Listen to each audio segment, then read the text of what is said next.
Welcome back to another video of me yapping about how trash AI generated content is. I believe a large portion of my audience watch anime at least once in their life, but have you seen an anime where Goku fights Saitama or an Attack on the Titan episode where the Titan just vanished like a beautiful woman in a magic show? If your answer is no, congratulations, you're not brain dead. At least not yet. The clips I showed earlier are generated videos from Sora 2. For those of you who don't know, Sora is an AI video generator created by OpenAI, the same company that made ChatGPT. I came across this video by Eno Bening, an Indonesian YouTuber, where he showed the anime clips generated in Sora 2. And they look very much alike the original ones, from the art style, animation style, even the movement of the characters. And this is not a good thing, by the way. Okay, I'm not showing those clips earlier because they're good. And neither did Eno Bening in his video. In fact, if you go frame by frame, you'll notice there are shit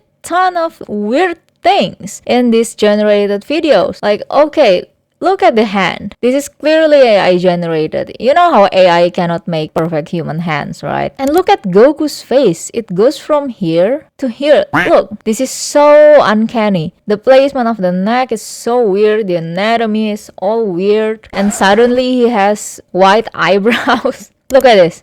Saitama lost one of his eye, and then suddenly it shows up again. This is so bad. It looks so much like the real one, which is bad by the way, but the quality is so bad if you go frame by frame. Naruto suddenly has like what, 3 legs? Whose feet are these? Are these Naruto's feet? I don't think it is. It doesn't like connect to anywhere else in his body. Like, whose feet are these? And what shoe? What is even these shoes? Are these Naruto shoes? Pretty sure it doesn't look like that in the original anime. And what I'm trying to say is that human animators will not do this much mistakes. So, I mean, if you're the anime studio that makes Naruto and Dragon Ball, you will not make this much mistakes in so many frames. And I believe even beginner animators will not make this many mistakes. Like, come on. Like, Goku suddenly has like, how many fingers are these?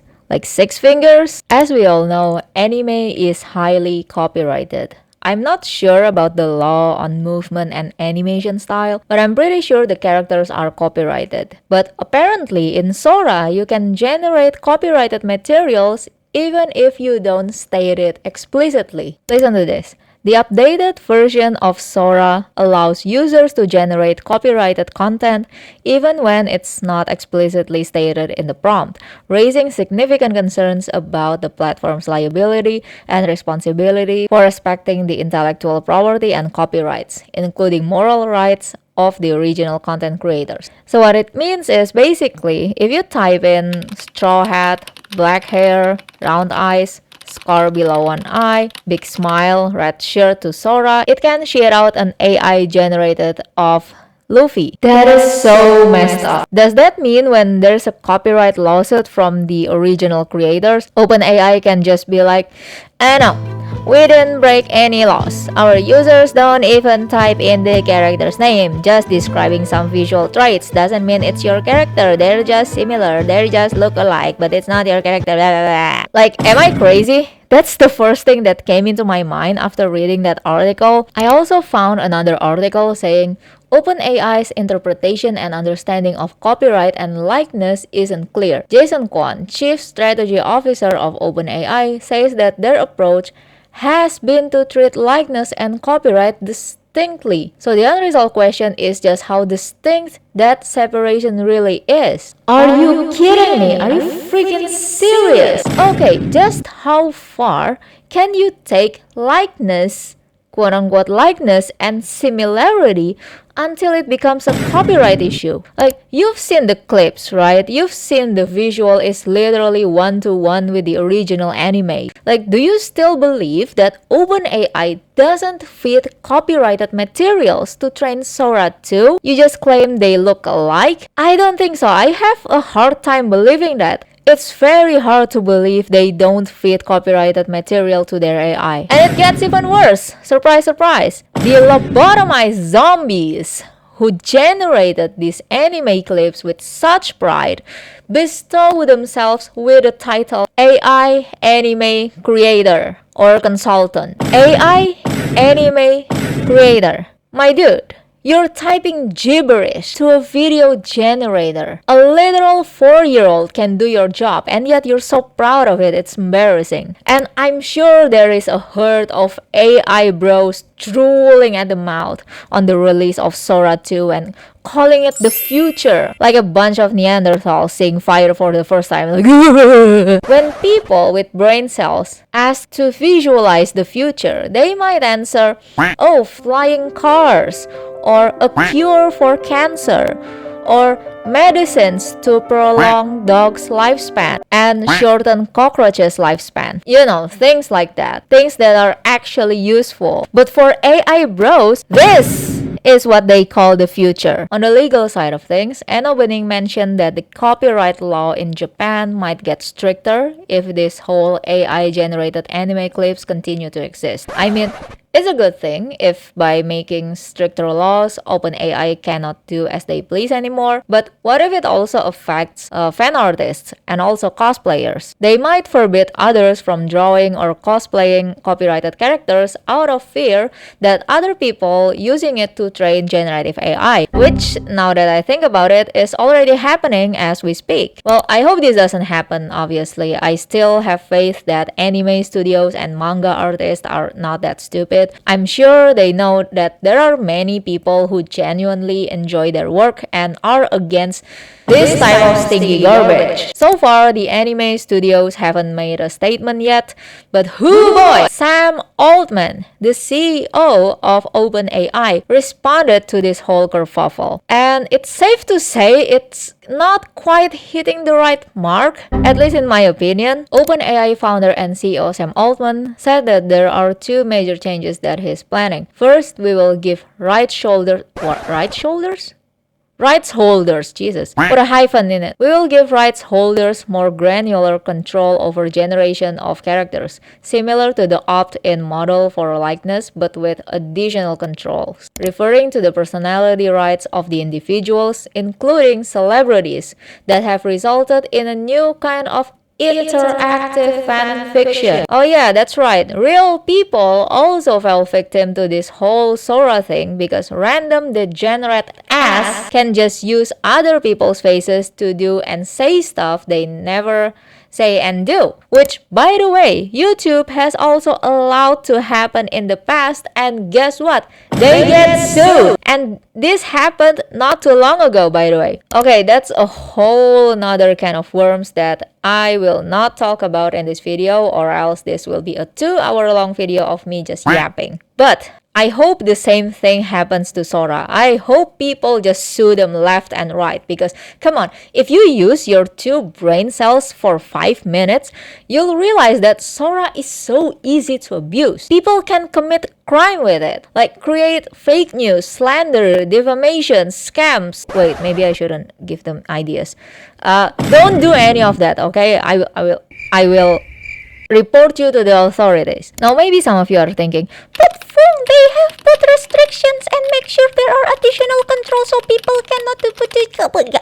Oh, I'm sorry. Yes, I forgot that Sora is the most ironclad program in the world, that people couldn't find any loopholes to do downright criminal activities in there. It's not like they allow their brain damaged users to generate copyrighted content even without explicitly typing it in the prompt. Also, if you want to put restrictions and give controls to the rights holders, why wasn't this implemented before the release of Sora 2? Or before the release of any versions of Sora? Motion Picture Association Chairman Charles Rifkin complained to Deadline in October 2025 that Sora already created countless videos that infringe our members' films, shows, and characters and have proliferated on OpenAI service and across social media. While OpenAI clarified it will soon offer rights holders more control over character generation, they must acknowledge it remains their responsibility, not rights holders, to prevent infringement on the Sora 2 service. True! Yeah, this is what infuriates me as well. Imagine if someone generates a video of a celebrity like Scarlett Johansson, for example, saying heinous things in Sora, and many people believed it. Yeah, we can't underestimate the amount of morons these days. They'll believe anything. Like, what? It's supposed to be her responsibility to make a clarification? Like, seriously? Do people in OpenAI no longer understand basic human common sense? It's like they turned into a hollow AI-generated sentient being or something. Like, are you seriously need to be taught not to take something that's not yours, especially not other people's likeness? We should all be like Denmark and just copyright all of our faces and voices and our likeness. So Sam Altman made another statement. Addressing the issues of copyright violations, he said, "We are going to try sharing some of this revenue with rights holders who want their characters generated by users." However, he hasn't shared how exactly they're going to execute the revenue sharing model. He also commented that engagement is more valuable than a revenue sharing mechanism. Are you freaking kidding me? Our hope is that the new kind of engagement is even more valuable than the revenue share. But of course, we want both to be valuable. Okay, is it just me, or is he trying to throw money at the problem? This whole copyright violation is happening and he's just like, revenue sharing. Here's money. Take this revenue. How is that gonna solve the problem? He's also being passive aggressive at the same time, saying that engagement is even more valuable than the revenue share. But of course, we want both to be valuable. Like, am I reading too much into things? It's giving the vibe of some degenerate who tries to get free commissioned artwork by paying with exposure. You know those type of people? Well, Sam Altman, why don't you trade your net worth with engagement, huh? According to you, the new kind of engagement is even more valuable than the revenue share after all. How'd you like that? Also, he never shared like his plans in detail. I don't know if it's because he can't reveal it yet or because he just don't know what it is, because first he never shared how the revenue sharing model will be and how much control the rights holders will have over the copyrighted materials, which I think it's stupid because the rights holders should have like 100% control, right? Am I dumb? And also, he never described who qualified as the rights holders, because big studios and big creators are without a doubt qualified, but what about indie animators or small-time studios and artists? Do they qualify as rights holders? Can they opt out if they refuse to let their work to be fed to the generative AI? OpenAI treats this serious copyright issue with big studios like it's nothing. And mind you, big studios have legal teams. Okay, they have teams of lawyers. How do you think OpenAI treatment would be for like small-time animators and artists? Tell me one good reason why Sora 2 and any other AI video generators should exist. Because I thought AI was supposed to help humans. I thought their job was supposed to be doing menial tasks so that we can focus on important things like creative thinking. But so far, it's bad news after bad news. People are afraid of losing their jobs to AI. Animators and artists felt like their work are losing value because people can just type gibberish and then it will shit out some of that. If you wanna watch anime, watch real anime made by human animators. And if you wanna be an animator, like, dude, practice and work hard. There are tons of free lessons on YouTube and affordable online classes you can look into. Fool, you are such a boomer telling us to work hard. You are such a